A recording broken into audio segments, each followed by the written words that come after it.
Hi everyone, this is Aaron for Zollotech. We're going to take a look at the UI for the LG Revolution. I just set it up. I haven't changed anything, just added a few accounts and thought we'd take a look at it. So let's go ahead and turn it on. As you can see, we've got notifications for email and Facebook. It's telling me to connect the charger. I am pretty low on battery. Slide up to unlock, similar to Windows Phone 7, at least default setup. I know you can change that on a lot of other things. Interesting enough is Bing is on here, not Google by default, which is interesting, but seeing how this sort of looks like Samsung's TouchWiz, or a modified version, that doesn't surprise me too much. So here we have, I've set this up for my location, for the temperature, that sort of thing. Let's go ahead and look at the screens that we have by default. So we can have friends, tap to select contacts, see what they're up to. We have news, which I've already set up as default, just top stories, tech news, that sort of thing. And nothing here. If we hit home, we'll go home. Here we have our normal Verizon applications, Navigator, Maps, 4G mobile hotspot, that sort of thing. Over here, this is new. We have photos and albums and that sort of thing. Since I don't have any of that on here, it's not going to do much good, but as you can see, the UI is pretty quick. No problems there. If I went into artists, if I had any music, it would show up. And here's nothing. So let's go ahead and add something. And this is pretty neat, is the bottom slides up, and that's how we select our widgets, all really quick.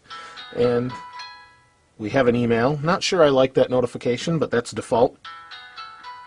Another email.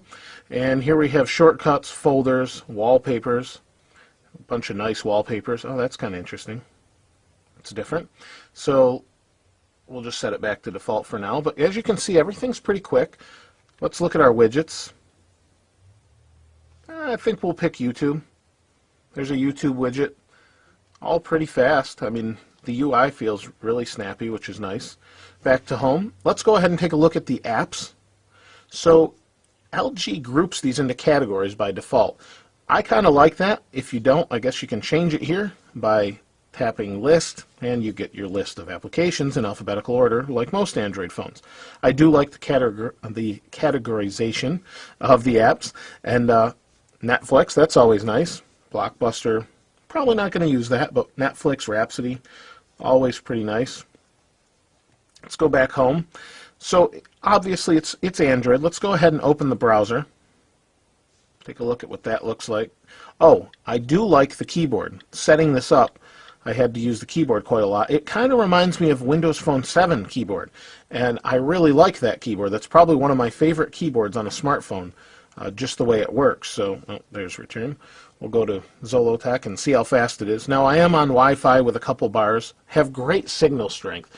Normally, I don't have this kind of signal strength where I'm at here, so a little bit of lag there at first, but it seems to be pretty fast. Let's pinch to zoom. Nice and fast there. So that's pretty nice. Just wanted to take a quick look at that. Let's leave that. We have our notifications. I've got a couple emails. I can turn that off because that's going to use a lot of power. GPS there. So let's go ahead and do a new message.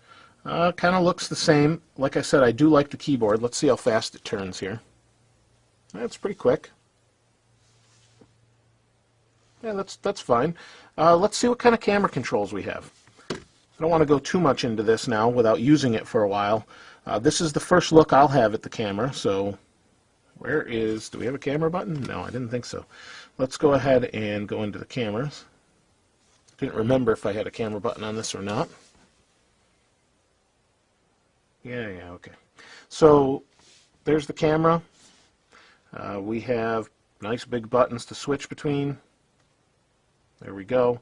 Let's see what kind of options we have. We can switch to the forward-facing camera. You can see me there recording. Switch back. So that's kind of it. Let's see what we've got here. So we have different resolutions, screen modes, ISO. I kind of like this UI. It's pretty intuitive so far. A little bit different. Like I said, a lot like TouchWiz.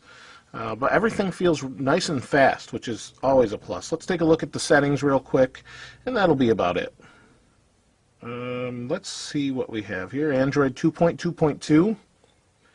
And that's kind of it. So I'm going to go ahead and charge this up, get using it for a while, and see how it's like every day.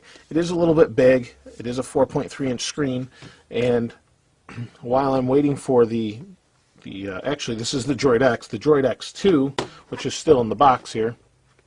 I have an issue with it activating. Once I get that done, we'll take a look and compare the cameras. Maybe we'll do a 4G camera comparison, that sort of thing. So I want to do a quick UI overview. And for anyone that wants to see anything specifically about the LG Revolution, please comment below.